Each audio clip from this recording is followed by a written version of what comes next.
Republicans are scrambling to secure support for a short-term budget solution that would avoid a government shutdown. Funding for DACA is one big sticking point. Democrats say the immigration issue is worth shutting the government down, but most Republicans do not. CBS News' Jessica Moore is here with the very latest. Jessica. Well, Chris and Mary, even with Republicans controlling both houses of Congress, the GOP needs Democratic support to avoid a government shutdown.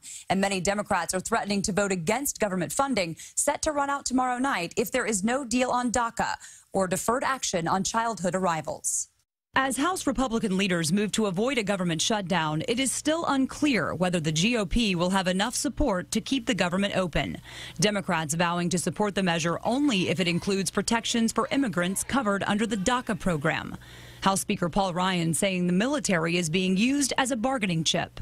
The defense budget is being held hostage for DACA, which is not a deadline that expires tomorrow.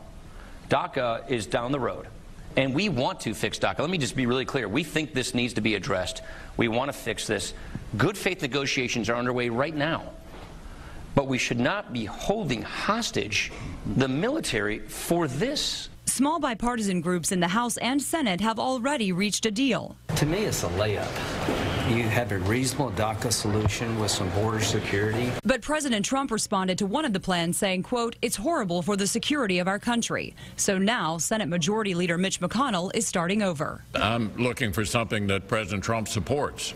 As soon as we figure out what he is for, then I would be convinced that we were not just spinning our wheels. Even if the resolution passes the House, it faces another challenge in the Senate. Senator Lindsey Graham says he won't support a CR, which stands for Continuing Resolution, because it doesn't guarantee long-term funding for the military. I'm not going to vote for a CR. So Democrats seem to be willing to increase military spending. Many Republicans are willing to have a DACA fix, and those who don't want to combine the two are just, I think, very naive. Democratic Senator Joe Manchin has already vowed to support a bill to keep the government open for another month. We should be able to work to keep this government operating the way we're supposed to do, and to punish 300 million plus people. It's just ridiculous for our dysfunction here. And with Senator John McCain absent, if all Senate Republicans vote yes, Senate leadership will still need 10 more Democratic votes to pass the measure.